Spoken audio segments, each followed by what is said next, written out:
Picture this. You're 65 years old, and yesterday you could walk to the mailbox without thinking twice. Today, those same 50 steps feel like a marathon.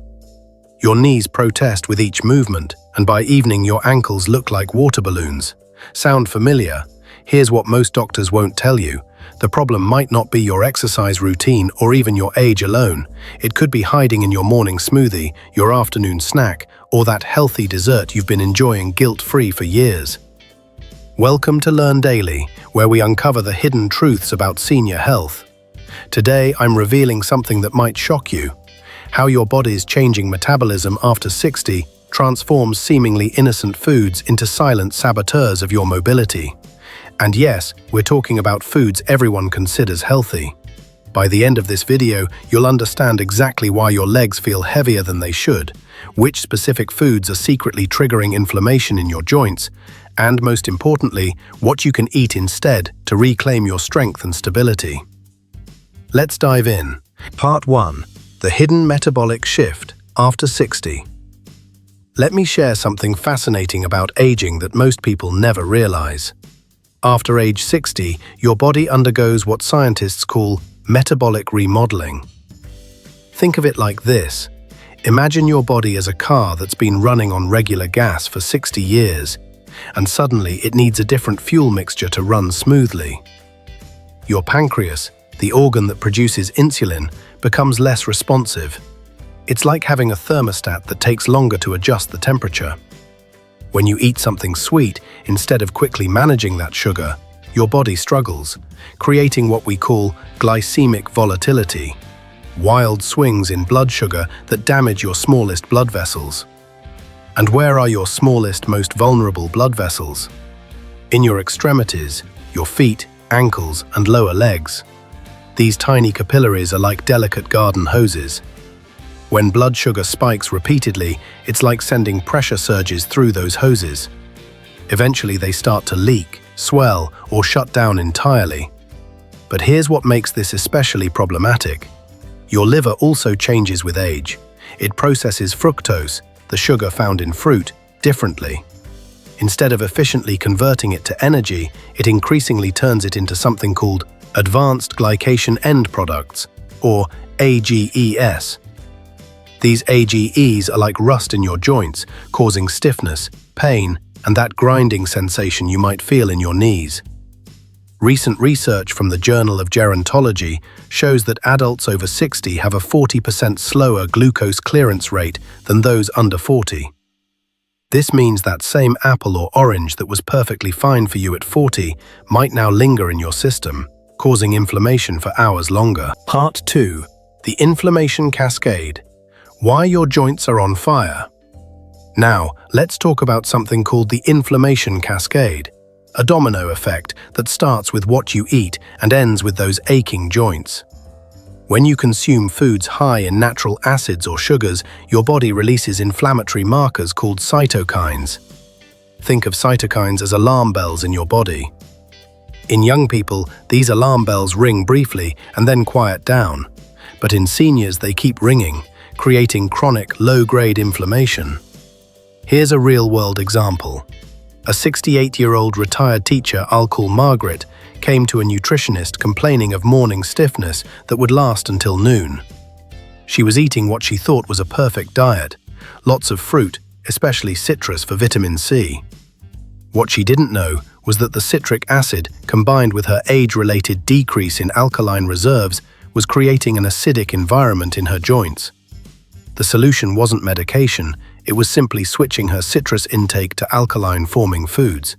Within 3 weeks, her morning stiffness reduced by 70%. You see, your body maintains something called pH balance.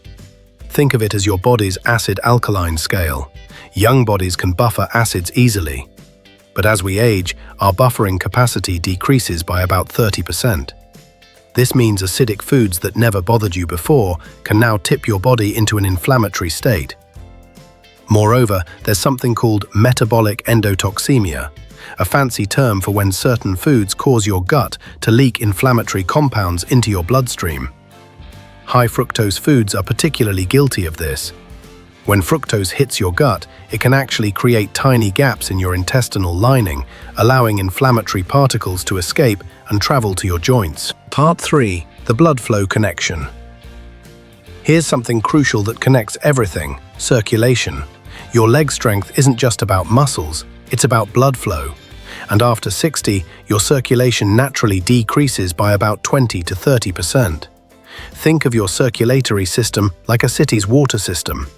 The main pipes, your arteries, might still work fine, but the smaller neighborhood pipes, capillaries, start to clog or narrow. Now add foods that cause blood sugar spikes or increase inflammation, and it's like pouring syrup into those already struggling pipes. When circulation to your legs decreases, several things happen. Muscles don't get enough oxygen, leading to fatigue and weakness. Metabolic waste products accumulate, causing that heavy, achy feeling. Nerve endings become hypersensitive, increasing pain perception. Fluid accumulates because your lymphatic system can't drain properly. Here's a practical test you can do right now. Press your thumb into your shin for 5 seconds, then release. If the indentation stays for more than 2 seconds, you likely have fluid retention issues that could be diet-related. The glycemic index becomes critical here. Foods with a high glycemic index, above 70, cause rapid blood sugar spikes that damage your blood vessel walls. It's like sandblasting the inside of your arteries. Over time, this creates scar tissue that restricts blood flow even further. Part 4. The surprising truth about healthy foods. Now, let's challenge everything you've been told about healthy eating. The food pyramid we grew up with? It wasn't designed for aging bodies. The 5-a-day fruit recommendation. It doesn't account for metabolic changes after 60. Consider this. A medium-sized mango contains about 45 grams of sugar. That's equivalent to drinking a can of soda, except it's natural, so we think it's healthy. But your 60-year-old pancreas doesn't care if the sugar is natural or processed. It still has to work overtime to manage it.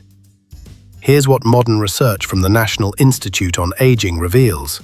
Seniors who reduce their fruit sugar intake by 50% while increasing vegetable intake show significant improvements in joint flexibility, 23% improvement in 8 weeks, walking speed, 15% increase, balance scores, 18% improvement, inflammatory markers, 30% reduction in C-reactive protein.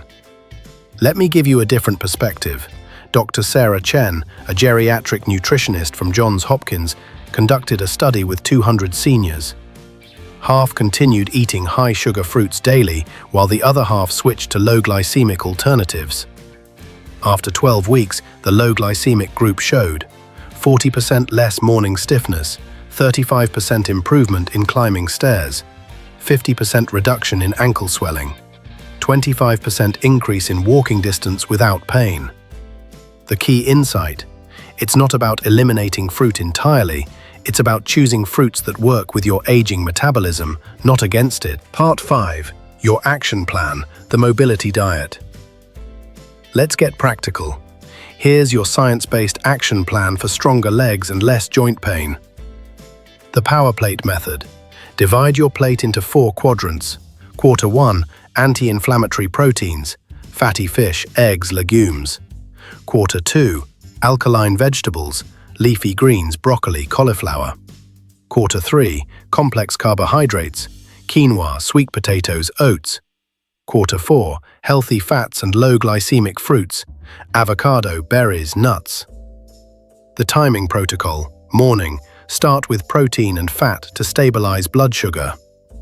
Mid-morning, if eating fruit, pair it with nuts or seeds to slow sugar absorption. Lunch, largest meal with maximum vegetables. Afternoon, avoid fruit, choose vegetables with hummus or nut butter. Evening, light alkaline-forming foods to reduce overnight inflammation. The inflammation-fighting smoothie recipe. 1 cup unsweetened almond milk, 1/2 cup blueberries, lowest sugar berries, 1/4 avocado, healthy fats, 1 tablespoon ground flaxseed, omega-3s, 1/2 teaspoon turmeric, anti-inflammatory, handful of spinach, alkaline forming, ice cubes. This combination provides antioxidants without the sugar spike, healthy fats for joint lubrication, and anti-inflammatory compounds that actively reduce joint pain. Weekly food rotation: Monday, Wednesday, Friday. Focus on berries and cherries. Tuesday, Thursday, include half an avocado. Weekend, 1 serving of low-sugar citrus, grapefruit or lemon water. Here's what we've discovered today. Your legs aren't getting weaker just because you're aging. They're responding to a complex interaction between your changing metabolism and the foods you eat. Those healthy, high-sugar fruits you've been consuming might be the hidden culprit behind your joint pain, swelling, and mobility issues. Remember the key message: after 60, your body processes sugars and acids differently. What nourished you at 30 might be sabotaging you at 60. But here's the empowering truth: you can take control. By choosing low-glycemic, anti-inflammatory fruits and following the timing protocols we discussed, you can significantly improve your leg strength and reduce joint pain. Your action item for today: look at the fruit in your kitchen right now. Identify 1 high-sugar fruit to reduce and 1 anti-inflammatory alternative to add. Start with just 1 swap. Your legs will thank you within days. If this video opened your eyes to the hidden connection between fruit and leg health, give it a thumbs up and share it with someone who needs to hear this message. Subscribe to learn daily and hit the notification bell. Tomorrow, we're revealing the 3 morning stretches that can increase your leg strength by 30% in just 2 weeks. Remember, every step you take is a choice. Choose foods that support your mobility, not sabotage it. Stay strong, stay mobile, and keep learning daily.